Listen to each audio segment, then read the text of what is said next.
politics. It's about football. This is a simple game. We're going to run the ball, then we're going to pass the ball. You're just going to play football, really. How good of a football player are you? I just get it and try to spin it. That's all. I just love the game. It really is the best time of the year.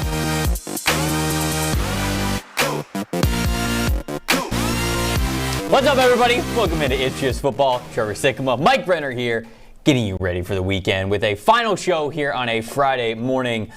Mike, welcome to draft season, my friend. Packers lost another one last night. You are all in, baby. You're all in on draft I'm already season. looking at the quarterback class. I'm like, hey, Come on. Jordan Love's going to get 3 starts. He's going to look like shit because, well, anyone's going to look like shit in this offense right now with talent they got. Wow. And then it's like, ooh, maybe you're end up with a top 10 pick. Maybe a quarterback falls there. Where are they right now? What do you do? Where are they right now? What's the pick? I believe they're just outside the top 10. Sitting at 12. 12. Sitting Okay. at 12. There you go. Just outside the top 10. Look, we got a lot of games to cover this weekend. We can see which teams are going to win and lose. Maybe the Packers get a little bit higher on that. Maybe they'll end up with a top They 10. trade Rodgers post June 1. You're going cap hits, You're not going mad to- scientist right now. This is my favorite part of the season because it is maximum imagination. Whether it's the draft, whether it's trading players, whether it's signing players, fans are just going crazy one way or the other. How do we make the playoff push? How do we keep this window together? How do we completely rebuild for next year? That's what we're here on this show to talk about. Plenty of other things as well. We're going to take a look at the playoff picture as it stands today. Give you guys a little bracketology on a Friday. I think we're going to keep that segment moving forward, but this is the first week we're going to do that. So we're going to tell you what the playoff picture looks like right now. We're also going to look at the last 2 or 3 teams, the next 2 or 3 teams in for the playoffs, teams that are still in contention there. Plus, we're going to have Ian Hartitz, as we always do, come in and talk some fantasy football with us, some start-sit questions. We're also debuting an interview that we had with the one and only Ron Rivera, the only head coach in the NFL to take down the Philadelphia Eagles at this point this year. I made sure to let him know that before the interview, so that was a good time.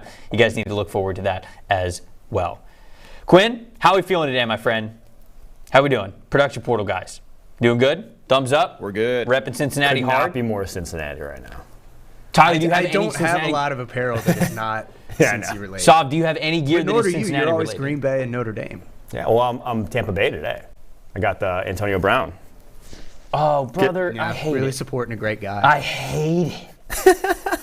That shirt is hilarious, though. I didn't even see that. Yeah, that's something else. I hate it here. I hate it here. Somebody else do the show with me. Saab, do you have any Cincinnati gear on? Because you're the only one who's. What's the patch? What's the patch here? So we're doing a football show, but this is a Major League Soccer shirt. There is. OG football. There is a soccer team though in Cincinnati. So Right down the road. Oh, yeah, if you had an FC Cincinnati, Quinn, and a Reds something, you could really just hit the quadfecta. The quadfecta. Great use of the word there. Can we touch on the Packers a little bit? Was there a question of the day? Oh yeah, we do have to get to question of the day. What's the question of the day? Well, it's funny because we are touching on the Packers a little bit. Wow, I had the transition right there. Didn't even know it. Specifically, Aaron Rodgers. Only 5 quarterbacks in NFL history have made more playoff starts than him. He's probably not gonna make up any ground this year. But who are the quarterbacks that have made more playoff appearances or playoff starts than Aaron Rodgers? All right, to get us warmed up for the day, question of the day. Name me 5 quarterbacks in the NFL history, who have more career playoff appearances than Aaron Rodgers. Tommy? Yeah. Tom Brady. I'm going to go Peyton Manning. I was going to say, Peyton's got to be in there, right? I would think so. They went to the playoffs quite a bit. You know who's sneaky? Russell Wilson. Ooh, but has he played that long? Russell Wilson won double-digit games since 2012 when he came in the league. Was it 2012? 2012. And then, no, 2011. Is it 2011 draft? No, it's 2012 draft, sorry. 2012. I think Russell Playoffs Wilson's in there. almost every year. Just playoff appearances, not playoff games. Well, I think that's what it means, right?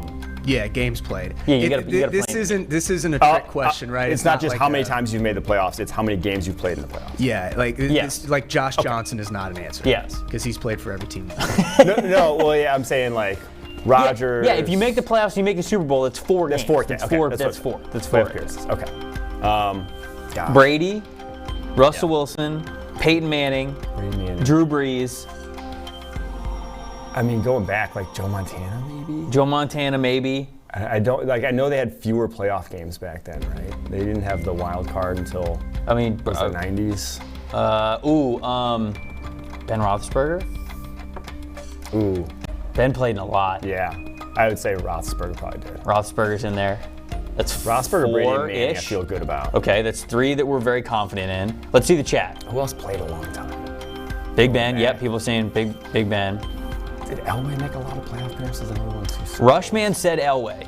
I don't know if Elway's. No, I don't think so. No. Did he? I don't know. I don't think he'd be in there.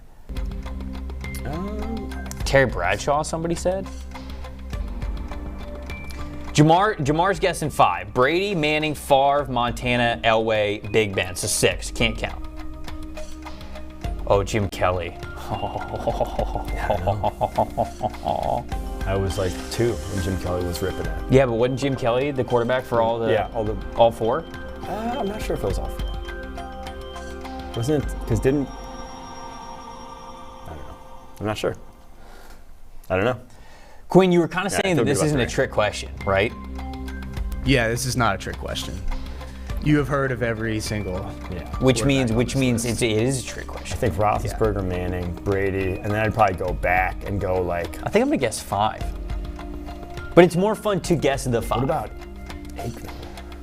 Aikman went to a lot of. Nah, Won 3 Super Bowls. that's true. It's at least 3 games.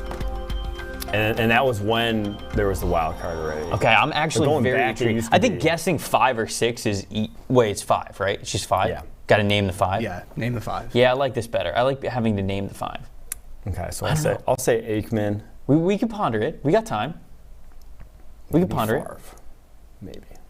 Rack your brain on it. You guys Yeah, I'll rack say your brains on it as well. Say Aikman. We're gonna give our final answers at the end of the show as we do for every show. So that's a good question though. That's getting everything going. Okay, can we talk about the Packers a little bit? Just give me your synopsis on the Packers. Tell me about the game last night. Tennessee Titans come away with the victory. I don't mean to downplay that. Titans big dub. You said right before we recorded that was actually a great game from Ryan Tannehill last night. So what impressed you about the Titans? And then ultimately, what's the story with the Packers from here on out? Yeah, damn near lights out game from Tannehill. If he doesn't have that one pick that almost let the Packers back into it, that's a flawless performance. You know, that was as good as you've seen Tannehill. We've seen Tannehill throw the rock all season. So ran into a little bit of a buzzsaw there.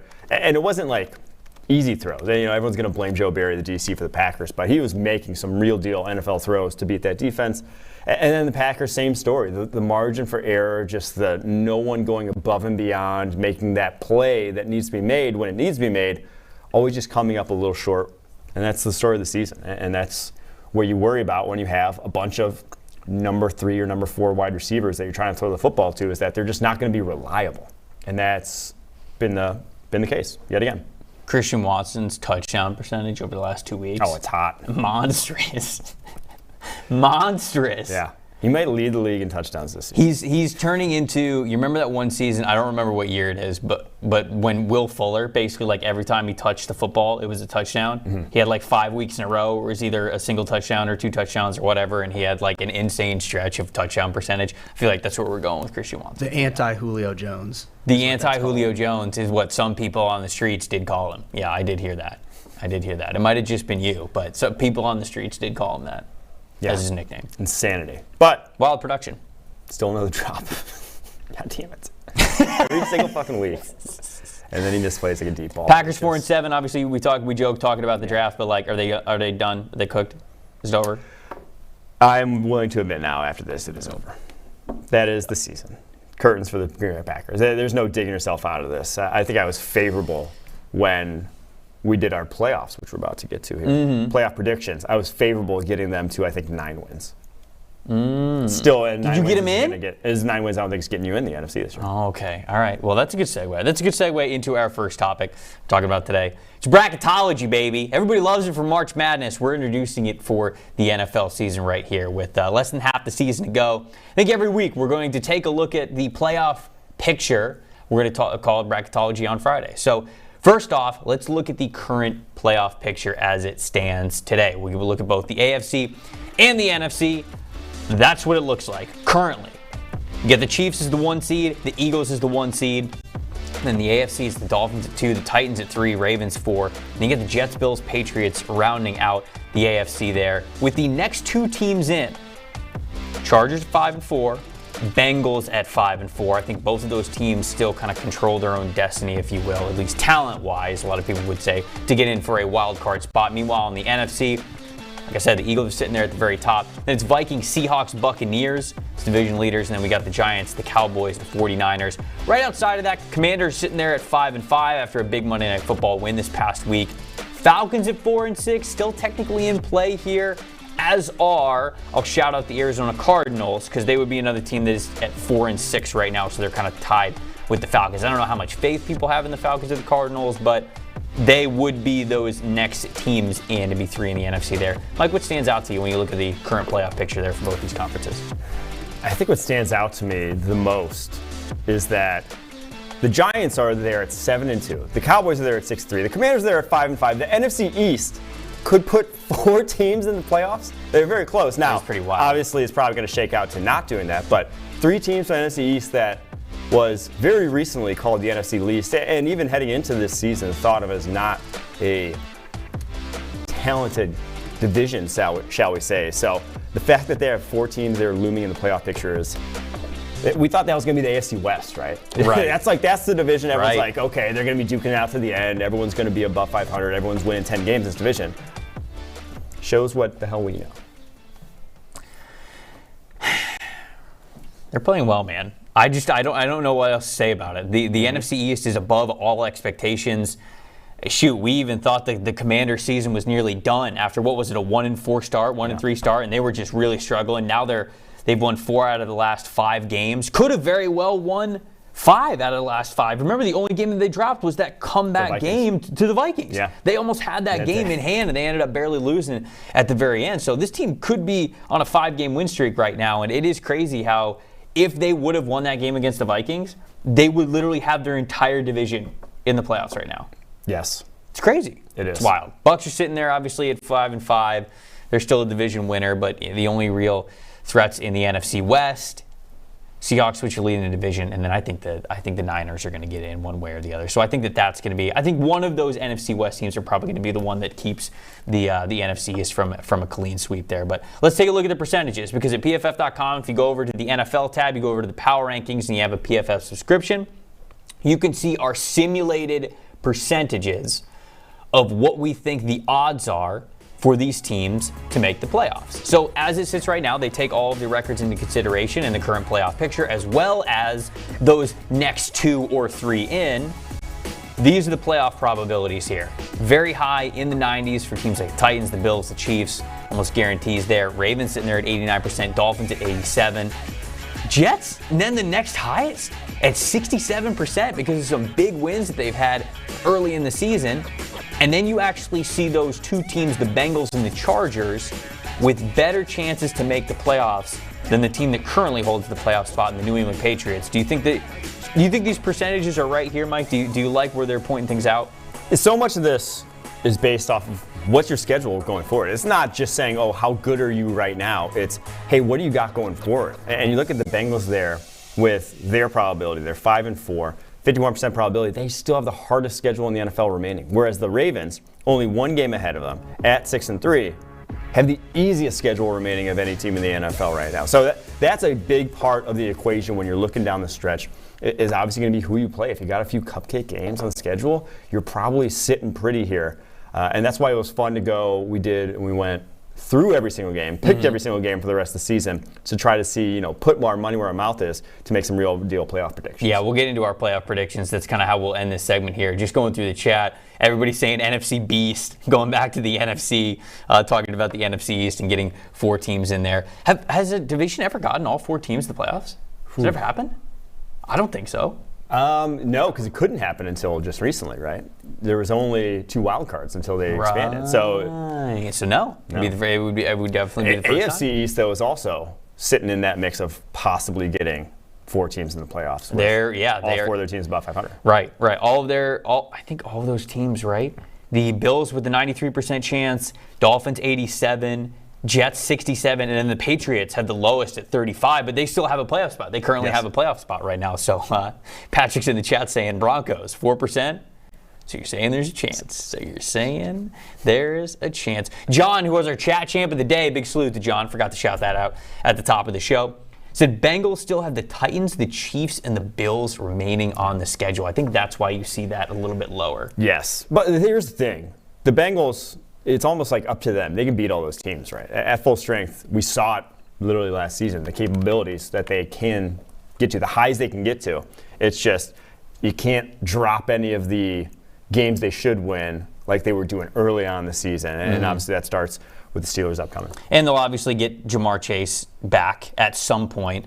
And another thing, which we'll talk about in a second, Bengals get both the Chiefs and the Bills at home, which is huge. We can go to the AFC or the NFC now. We can see the playoff percentages here for the NFC. The very top, Vikings and Eagles, both sitting there at 8-1. Those teams are pretty much locks to make the playoffs at this point. It would be a catastrophic failure for anything for them to not make the playoffs. Cowboys sitting there at 87% as a wild card, which is actually pretty impressive. Bucks at 83 to win the NFC South. Giants and 49ers then at 78, 77. Seahawks go to 61, and then it drops a little bit. Then we get into Commanders with 39%. Packers sitting there at 22. We still have the Packers with a higher percent chance than the two teams that are on the outside looking in. That next three in with the Falcons and the Cardinals sitting there at 14, 13.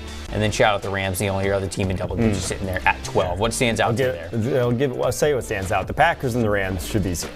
Let's keep it real. These teams are going in the wrong direction. That's not fair, but the Rams at the very least, they just look like a bad football team. Yeah. The other things that stand out to me is the Seahawks still not getting love. Computers don't love the Seahawks. Computers aren't buying into Geno Smith the way that I'm buying into Geno Smith. Haven't all season long. They have a 14th hardest schedule remaining. Nothing too difficult, I'll say. I think the Seahawks are going to get in. Now, are they going to win the West? TBD, but I think they're going to get in. Quinn said, what are those nerds? No. You know what I need? If anybody's big on graphics design in the chat, please put Geno Smith's face on Neo from The Matrix. That's what I want. Just destroying the AI and the computers and taking that over. That's what we need. Philip also pointed out Packers at 22%, LMAO. Yeah, I think everybody's kind of right there. The Buzzard 1209 says, hey, Detroit, 4%. Right on. Hell yeah. It's not 0. It's not 0. Love to see that. Nick said, we ain't writing the computers back, though. It's true. It's true. They've really been, look, I think Vegas is on it too, though. Like, our simulations don't love the Seahawks, but it feels like so many of my locks of the week have been the Seahawks getting points against teams they are better than. Yeah. So clearly not just simulations, but also Vegas as well. Not super in or not super sold on the Seahawks, but I do think they're making the playoffs at the very least. Even if they don't win that division, I think that they are. I think they're making the playoffs. So why don't we get to our playoff predictions? Let's do that. Okay. I think we have yours up first. We went through every game that is remaining in the schedule. We picked wins and losses for each team. And then ultimately at the end of the exercise, I kind of spit out, hey, here's the final standings with what you guys thought. So Mike, this is yours. Run us through it. Yeah, the Chiefs have somewhat of a smooth sailing here into the finish. I see them ending up as the 1 seed. 31st hardest schedule, so second easiest schedule. That would be heading into the barn here. I got the Bengals sneaking in. TBD if they actually do. I have the Bills clawing back a little to win this division. That one was a surprise to me with how much I've been hyping up the Dolphins all season long, that I did ultimately pick them too. But the Dolphins have a tough schedule coming up here. 7th hardest schedule in the NFL. They play the Bills again. That's obviously going to be very impactful. That one's December 18th at Buffalo too. So I don't know how all that speed into his noodle will fare in the Buffalo weather. So maybe that's a get-right game, get-back game for Buffalo that takes the division. But I'm still buying quarterback talent, right, for this final wild card spots. Justin Herbert, Joe Burrow. Yeah. Almost maybe I'm trying to manifest it because that's what I'd like to see in the playoffs. You know, you want to see the best players at the most valuable position. You want to see, like, that playoff lineup is stacked in the AFC right now in terms of quarterback talent, if that were to come to fruition. Although, you know, am I going to bet it against Bill Belichick? Probably not. They're still hanging around there at 5-4. What about the NFC? Can we throw that back up there for one more second so Mike can run through his NFC ones?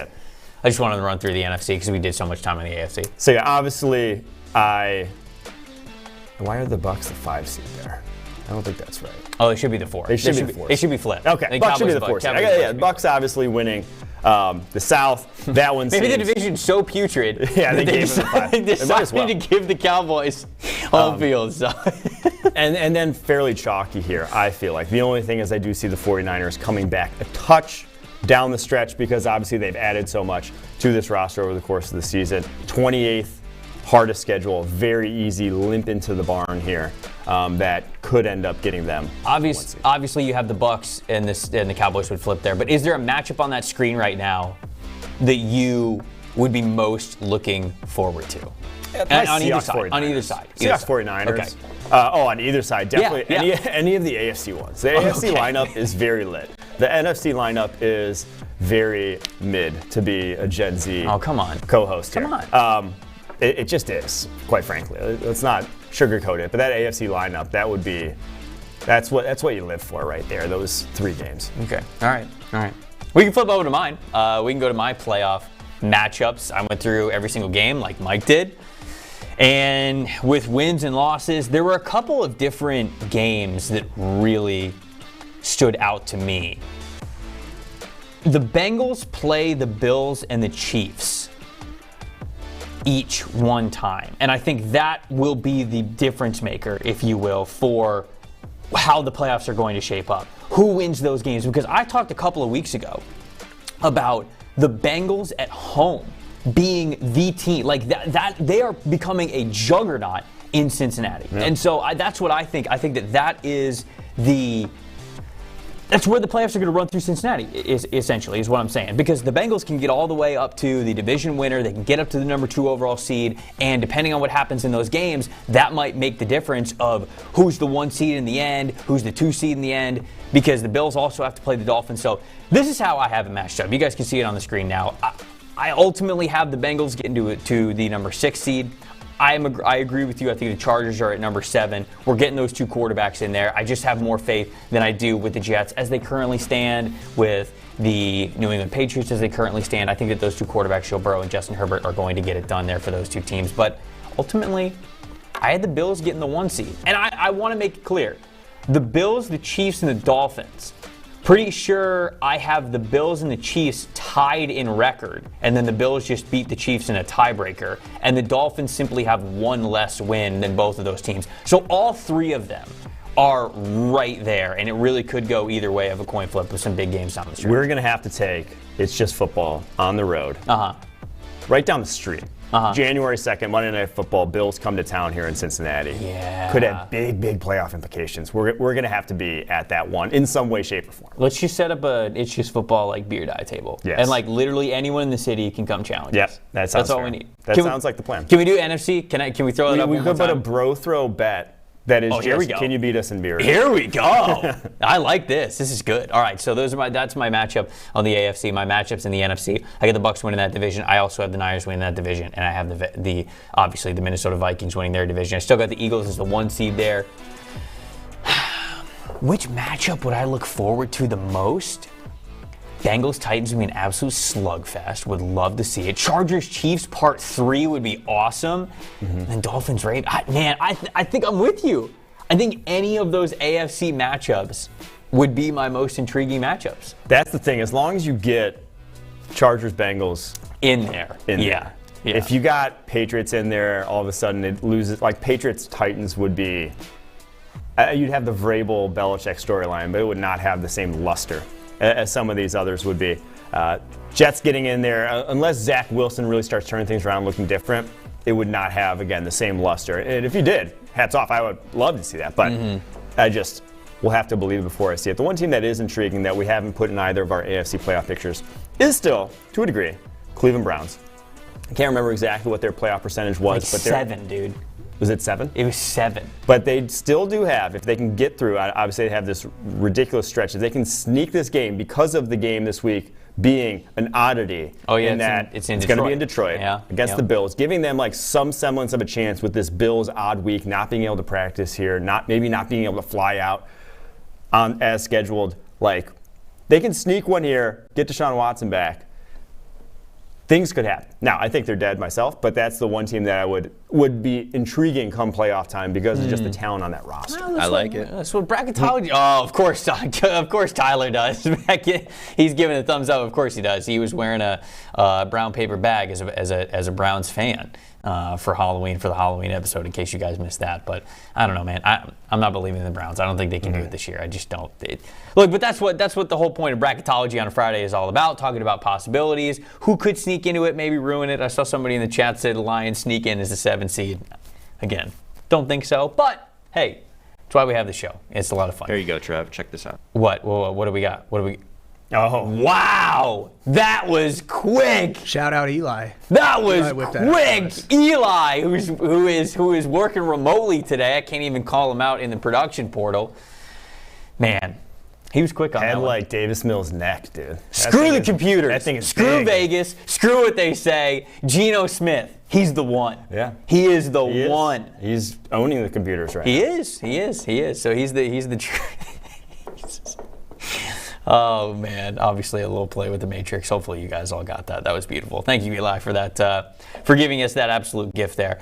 It's fantasy football time, everybody. We know that you're kind of coming down to your league playoffs, league championships. Everything matters a ton at this point of the year. So your lineups got to be set right. And to help you set those lineups every single week on Friday, we meet with our very good friend Ian Hartitz, who joins us here once again on the show. Guys, get your start-sit questions into the chat for Ian. We'll answer as many as we can at the end of our little back and forth with him here. Ian, how are we feeling today, my friend? Feels good, man. I know that, big expectations here as the A-side guest on this particular episode, but Ronnie can wait. Let's talk some fantasy, boys. You're the I don't want to call him the appetizer. That feels mean. Appetizer course is great. Okay, that's fair. There's All nothing right, wrong with he's just an elite appetizer. All right, Ian's an elite appetizer. Ian, I'm looking at your start-sit lineups that you send over to us every single week, and I just got to start with this one. I'm going to go to the sit category, and you have our boy, Cordarrelle Patterson, on this list, and then in parentheses, the F word in all caps. So tell us what brings the emotions of having Cordarrelle Patterson in the sit category. I appreciate the producers always keeping, my extra little notes in there for you guys. But yeah, this pains me, guys. As long as Twitter is around, I will continue to have in my bio that I am president of the Cordarrelle Patterson fan club, and everything was great. Coming off of IR, had that 2-touchdown game, rainy conditions last Thursday night, and we got 6 freaking touches. Tyler Algier had 11 touches for 3 yards. But of course, we got to get Avery Williams out there as well. Caleb Huntley isn't gone yet either. So at this point, it's just not 3. It's a 4 running back committee in an Atlanta offense where, you know what, guys? I'm the PFF Fantasy Football Podcast, which is also one of our network, additions here over at PFF. I brought up after week 8 or so, like how frustrating the usage was for guys like Kyle Pitts and Drake London. But guess what? This was still a top 10 offense in scoring and EPA per play and all those things. So it was tough to be too critical of Arthur Smith, but not now. Not when you mess with my guy, Cordarrelle Patterson. So unfortunately, guys, we need to sit him ahead of this revenge game because I don't know if Cordarrelle Patterson, the best player on this Falcons offense for 2 years running, is going to get 10 touches. How sad is that? Let's go to the start side of things, where you have Kadarius Toney. Let's go. New addition for the Kansas City Chiefs. 9 snaps in his first game, 28 snaps last week, all of them electric. Why is he now a start for you? Mike, I want to know real quick, how do you feel about Collinsworth stealing your line saying that Tony would win the game of tag with everyone out? He said that? Was you, Mike. Did he really? That was you. Oh, we missed literally it. stole my line. Wow. I didn't see that. Wow. I'm going to have to go But back. hey, it was a great point. That's one of those things with Tony where when you actually talk about like, oh, it's just a Cowboys game or such a small sample size. Show me another guy that moves like he does in a small sample size, man. So it's one of those things where now that we've seen what he can do with the ball in his hands, the volume should be there. Now that Mecole Hardman is on IR and Juju Smith-Schuster, not expecting to suit up in this one. Hasn't been officially ruled out yet, but back-to-back practices, not practicing with that concussion. Wouldn't expect to see him out there. So yeah, we're still going to see some MVS. We're going to see some Justin Watson, maybe even a little bit of Sky Moore, but we've already seen Mahomes be very happy about getting the ball into Tony's hands, and really just not having Mecole there all of a sudden gives Kadarius all of that designed usage. So this is the week if you were able to, get Tony when the trade happened, or if you stashed him on those benches in the meantime, he's a top 15 wide receiver for me this week in Fantasyland. We're all in. Let's go. One of the most talented players, I think, at the position, now playing the number 1 ranked scoring offense. What about David Montgomery for the Chicago Bears? Seems like you like him a lot. Obviously, the rushing attack in Chicago, one of the best in the NFL at this point. But what makes him stand out? Is it just sheerly volume? Because they got a lot of places the ball could go. But what do you think about Montgomery? Not as much anymore, man. Khalil Herbert on IR, That's so true. it's going to once again be that David Montgomery show. It's like that, he can't keep getting away with this meme going on here, because it seems like every single season the second half comes around and Montgomery starts balling out in fantasy land. So, hey, Justin Fields has been doing his thing, and because of that, this Bears offense, I believe 28-plus points in 4 consecutive weeks. So no longer do we have to worry about Montgomery being in this low-scoring offense. They are doing their thing out there, and yeah, a lot of it's still going to go to Fields, but guys, this still is an offense that hasn't even hit 30 pass attempts in a single game this season. So historically, we do see these dual threat quarterbacks. There's a reason why Josh Allen, Lamar Jackson, even Jalen Hurts, those guys of the world, they usually don't have that fantasy friendly of running backs attached to them, because these quarterbacks, they factor into the equation near the goal line, they scramble instead of checking down. So a lot of times in these situations, we can't even handle 2 running back committees when it is just one workhorse like it is now in Chicago. They'll get David Montgomery in the starting lineups of all shapes and sizes.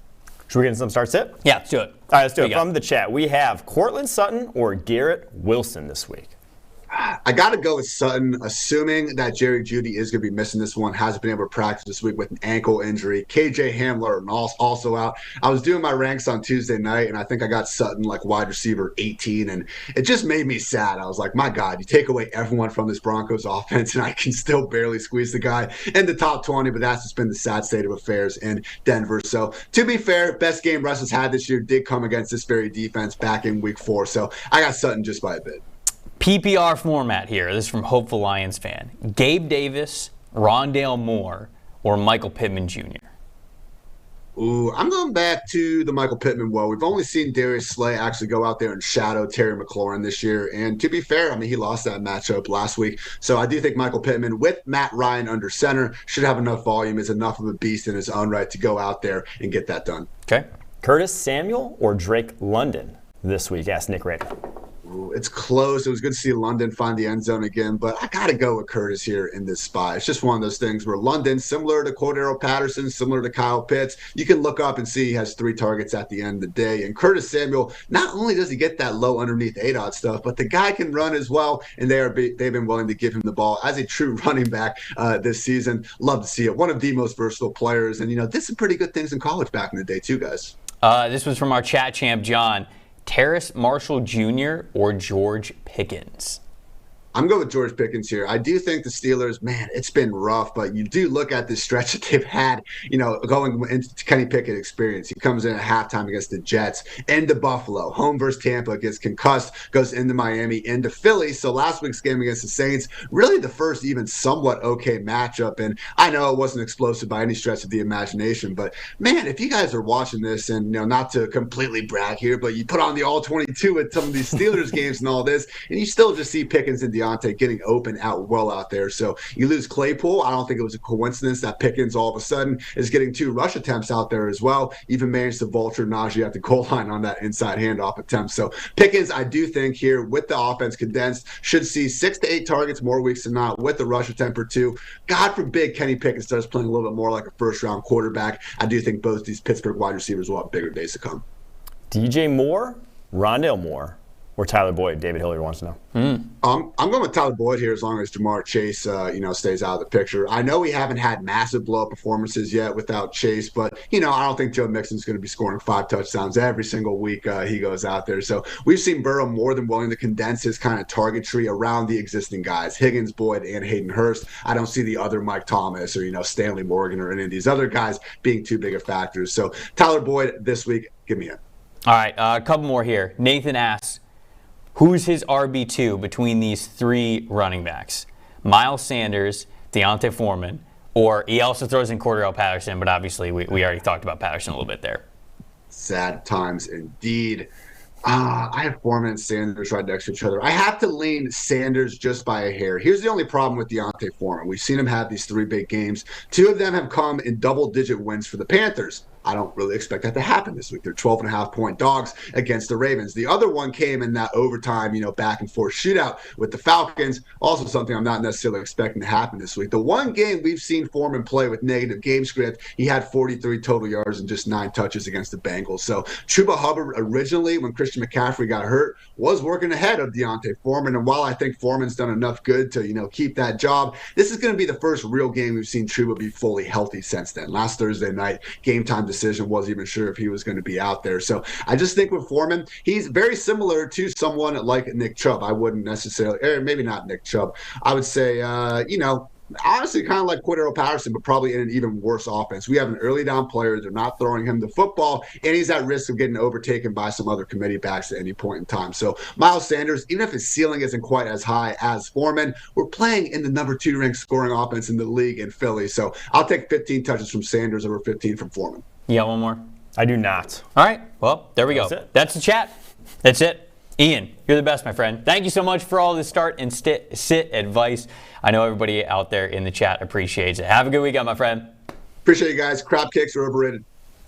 Maryland. Ohio State's playing Maryland. I actually didn't know that going into it. Actually, there have been a couple of times this week or this season that I purposely didn't look up Ohio State's schedule to see what. Well, the thing is, are we going to have him on next week, though? Because the game. The game is Ohio State and Michigan to see what he says. Well, no, we can't because we're not going to be on the show. We're not going to be on the show. Maybe like a Tuesday? Maybe we'll have to just message him and see what he would have said for the game. What he would have said for the game, and then we'll be able to do that. But hey, look, Ian teased it right there. He's not the only interview that we have here on this show today. We have the one and only Ron Rivera from the Washington Commanders, who was kind enough to join us yesterday after a busy and exciting win that they had this past week, taking down the Philadelphia Eagles. Check out what he had to say about Taylor Heinicke and the entire rest of the team. All right, joining It's Just Football right now, the only head coach in the NFL to take down the 2022 Philadelphia Eagles. It is the one and only Ron Rivera of the Washington Commanders. Ron, thank you so much for joining us. No, I appreciate you guys for having me. All right, first off, I have to ask you about what happened this past week. And I want to ask you specifically about Taylor Heinicke because it feels like he's America's quarterback right now. It just feels like no matter who you guys are playing, people got to keep an eye on what Taylor Heinicke is doing. The confidence that he's playing with obviously gives you the ability to beat a team like the Philadelphia Eagles. How much confidence do you have in him when he goes out there, and has he done enough to consider being the starting quarterback going the rest of the season? I know Carson hasn't been designated to return yet, but just what's your confidence level overall with Taylor Heinicke right now? It's very high. I mean, the thing about him that's interesting is he has this underdog mentality that he thrives off of. And he also has a way about him in terms of the way he plays. And it's infectious. I mean, it's all out. He gives everything he can. His teammates know that. His teammates appreciate that. And I think he's just a little bit of a gunslinger. You know, I know he grew up as a Brett Favre fan, so he kind of models his game after that gunslinger. What's going through your mind when the middle of one of those patented Taylor Heinicke plays, when, say, he is breaking outside the pocket and you know a ball is going to come to maybe double coverage, maybe that play against Minnesota where it was just thrown to the ref there down deep. What's going through your mind when it's in the middle of one of those plays? Here we go. I mean, you can't help it. I mean, it's exciting to watch the kid play. You do hold your breath a lot. But he's a very savvy guy. He understands the game. He plays the game with his hair on fire. But as I said, he's savvy. He understands the game, and he knows what he needs to do to give us a chance to win. What's it like afterwards seeing him put on those chains and to watch everybody in the plane going crazy? One of those chains was yours, right? I assume that one of those chains was yours that he was putting on there. But what's it like just getting to see the team afterwards, something like that, where everybody's kind of going crazy after a big win? You know, it was really cool. It really was. It was a very emotional win for us. It's one of those things that if we can build on it the right way and give ourselves a chance going forward, I'm pretty excited about the potential and the possibilities. What was really cool more so than anything else really was, we had a lot of young guys. And so this is the first time they've ever had this big a win in the NFL. So, I used the phrase, I told these guys, hey, act like you've been there. And one of my veteran guys said, they haven't been there, Coach. You have some of us vets. So I said, you know what? You guys are right. Enjoy it. And they did. They really enjoyed themselves. And it was really cool because it was a really good team moment. Last question about Heineke here, I promise. But do you try to coach some of that out of him? That sort of innate, the decision making, to try to lessen those, maybe say, high risk plays that he's so prone to? What I try to tell him, and I tell him this, I think I tell it to him every day. Take what the defense gives you. Okay, it'll open up things for later.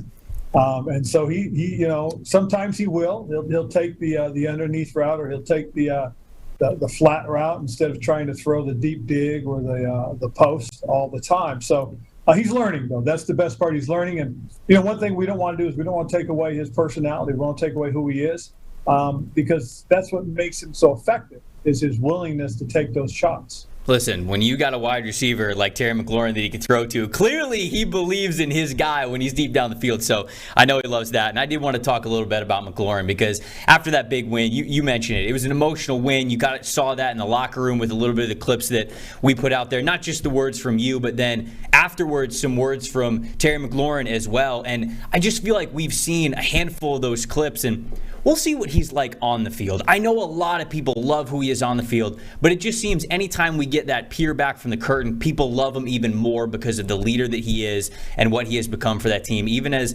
a young guy on that team. So what has Terry McLaurin's leadership meant behind the scenes for this team?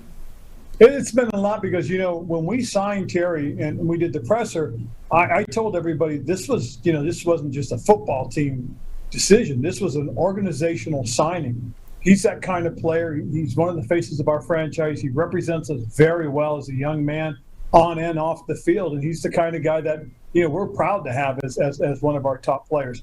As far as his leadership style, Terry doesn't say much, but when he says it, it makes an impact, as you guys saw. That was a really big deal, the way he got up in front of his teammates and spoke. And it's important that, that the guys realize that, you know, guys like him are the type of young men we want to be able to keep around him. And that, you know, that's a great example of how to handle yourself on and off the football field.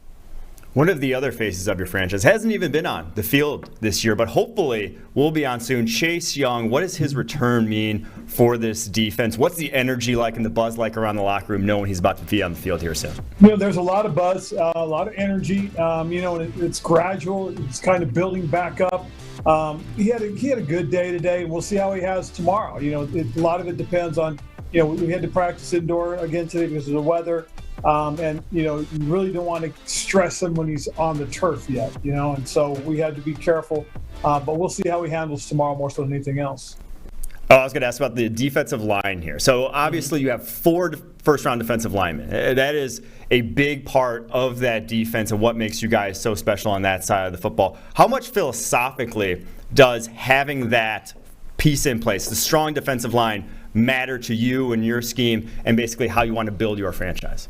Well, you know, and our coaches deserve a lot of credit. Jack deserves a lot of credit in the way that these handle those guys. You know, when we're rushing the passer really well with just 4, that really helps in terms of coverage. And it allows us to do some basic coverage stuff back there. And if we need to, we can always pressure and try to get a little bit more, you know, by running some sort of zone pressure or man blitz. So, again, kudos to what, you know, our staff has done, what Jack and the guys have done in terms of putting together those game plans. But when you've got 4 solid guys and you can rotate around them with the backups and still be very productive, you can do a lot of things. And that's really kind of what's happened for us this season so far. You've been part of a lot of special teams during your coaching career in the NFL. After a slow start this year, you guys are 4-1 and could have very well been 5-0 after your last 5 games, with that game against Minnesota kind of coming down to the wire. What's different about this team right now than at the beginning of the year? What's the reason for this big turnaround? I think the biggest thing is guys are coming of age.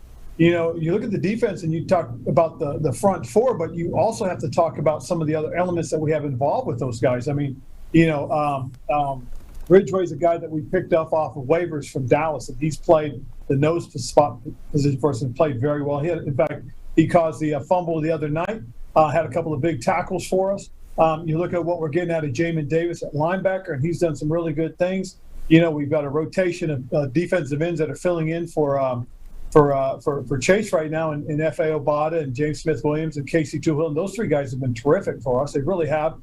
You look at, you know, what we've gotten from our young corner in Benjamin St. Juste, and then the young safeties have been tremendous. With Cam Curl and Derek Forrest, those two young guys have been great. And then we got some great veteran leadership back there. When you talk about Bobby McCain and Kendall Fuller, I mean, the group is really just kind of, I think, coming to their own now. Offensively, we found a formula. We had the same thing that happened to us last year when we come out of the bye when we beat Tampa, was we found something to running the football even more so. And that's what happened the other night. We made a full-on commitment to it. We carried it about 47 times in that game. And it's one of those things that, we did something, we stuck to it, we stayed to the plan, and it really benefited us. And, as we go forward and when we do these things, we just have to understand what our strengths are and what our weaknesses are against who we're playing. Yeah, I want to talk about those two young safeties, the 7th rounder in Cam Curl, 5th rounder in Derek Forrest, both playing some very good football of late. How early on in the careers of those two guys were you like, oh man, we might have something here? Because usually day 3 picks, you're just hoping to get special teams production, but those guys have been real players for you. Well, with Cam, it was almost right away. Mm-hmm. I mean, he had good size, good speed, good range, and he was a terrific hitter, really good tackler. And he became part of our 3-safety rotation our first year. We got Derek Forrest, and we knew we had an exceptional special teams player because that's really where he made his mark at the University of Cincinnati. I mean, he did a heck of a job for us on special teams last season, but we also saw the potential a little bit in some of the snaps he got during the regular season. But this offseason, in terms of OTAs, mini camp practices, he was terrific. And then he just took it to a whole nother level during training camp. And we felt, oh, wow, there's an opportunity to really shore up that secondary with a young man like him. And that's what's been happening ever since. Young guys, old guys, middle-aged guys, whatever it is, it's clear that you guys are definitely on a roll right now. Coach, thank you so much for giving us a couple of minutes here. Best of luck down the rest of the way. We appreciate it. Cool. Thanks, fellas. Appreciate you.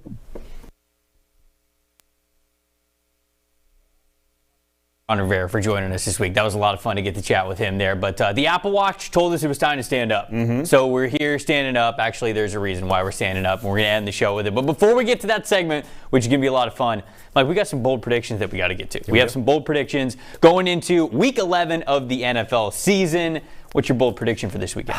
This one, I'll just say it. Okay. Browns beat the Bills. Browns beat the Bills this week. Really? Bills have the lowest rated run defense in the NFL over the past month.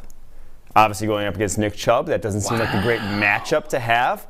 Weird week for the Bills. Not a home game. Going to Detroit. That's true. It's true. May not even get there in time. I will say that's just rife. What's part of this bold prediction? Betting on the bus not being able to get out of Buffalo? That could be a forfeit. I'm betting on a forfeit is also what I'm betting on. That still behooves. It's not a zero chance, that could happen. So you're right. What are the numbers? What does the computers put the chance of a forfeit? Of a forfeit. Not zero. Yeah. Not zero. That's for sure. Okay, well, all right. That is a bold prediction, which actually is a good transition into what we're about to do. But my bold prediction, not nearly as bold as yours. Yeah. I think Kadarius Toney leads the Kansas City Chiefs in receiving yards this upcoming game. I hope so. And look, if people don't think that's not bold of enough prediction, I'll say that he goes over 100 yards. Like I say, that this is his first 100-yard game with the Chiefs. I think he's absolutely going to dominate this one. No Mecole Hardman. We think no Juju Smith-Schuster. Perhaps no Marquez Valdez-Scantling. And they're going up against a defense with the Los Angeles Chargers that, Mike, they're 6th in the NFL in missed tackles this season, had 17 this past week. I was going to say, we just had 3 of the guys have 3 on the trivia yesterday. We just got stumped on trivia because we didn't think it was possible, but it is. I don't know if there's a better ankle breaker in the NFL than Kadarius Toney when he's fully healthy out there and getting in the groove with the offense. So Kadarius Toney leads the Kansas City Chiefs in receiving this week.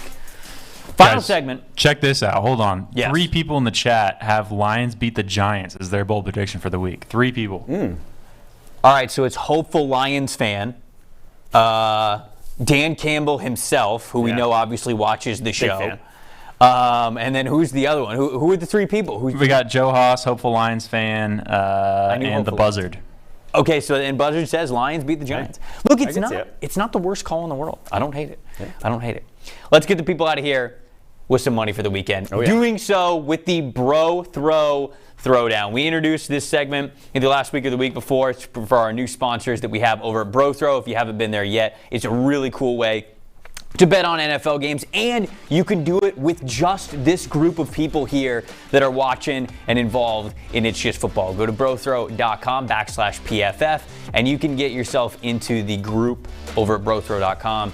Basically betting on any spreads, any over-unders, anything. Your bold predictions, you can put money on the line, no books, no Vegas involved, which means when you bet $10, you win $10. There's no juice. There's no anything. You don't have to bet 11 to get $10. It's all right there. So in order to truly bring the Bro Throw Throwdown to life, we are literally going to have a Bro Throw Throwdown. I don't know if we have the camera set up here yet, but on the other angle, you guys can see an actual Dr. Pepper target game that we have set up here in the studios. And Quinn, do you want to explain this one, or should I? You want me to walk over, or do you want to explain it? Go ahead. Okay, all right. So you got a lot less shorter walk than I do. Okay, so here we go. This is what's going on here.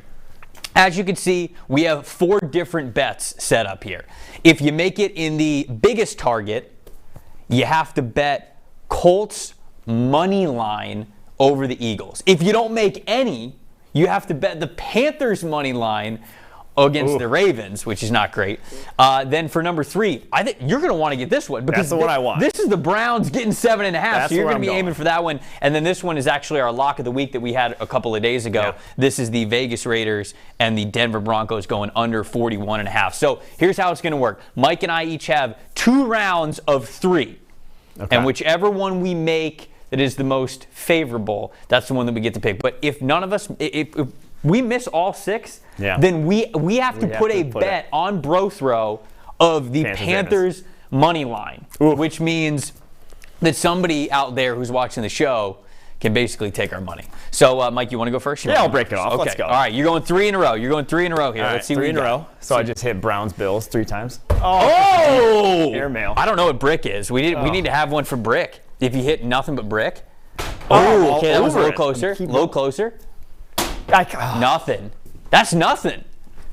That's nothing right there. All right, I'm grabbing Don't 3. me. So right now, all over it. Right now, you're money line. Right now, you're money line Panthers. Okay. All right. Let's see what I got. All right, nothing. Trash. Absolute trash. Trying to hit 3. Oh, yes! Got it. I got yours. You could still get this one. Let's see if I can get 7. Nope. All right. So I at least got the Browns getting 7.5, which I don't mind. That's actually the number 1 bet on Green Line right now. Let's see. All right, come on. Panthers money line, baby. Somebody take Mike's money. You go for the under? This is what you got to do. Nothing. Goodness. Nothing. Oh, so close. He's got one more. I'm going for the under. One more, or Panthers money line. God damn it. Keep pounding, baby. Keep pounding. Somebody's winning some free money. Stone, can I do all over it. Can I do that one? Can I actually take Mike's money? Am I allowed to do that? Those are all charted as Eli's probably all catchable and over accurate. it. Yeah, Eli's probably already got it right here. Okay, let's see. accurate. Let's see if I can get 7. Still catchable. Let's see if I can get 7 here. Nope. Come on, Trev. Just think about it right there. All right, last one. You were all over that one. Last one. Well, All right. Well, I still get. You got Browns Bills. I still You got my Browns favorite getting bet there. 7.5. So I'm hoping you're right. I'm hoping your bold prediction becomes right. You, my friend, now have to go to brothrow.com/PFF and put some money on the Panthers money line to beat the Ravens. I hate to see that. Not great. Not great. Wow. Hey, I'm rooting for you, though. Maybe rooting for you. It'd be a hell of a bet to hit. There's no doubt about it. So somebody in the chat, go over and take Mike's money. That's what we want you guys to do. Go over to brothrow.com/PFF. We'll be doing this each and every week as we do the Bro Throw Throwdown. Appreciate them sponsoring this show. Any final words before we get out of here?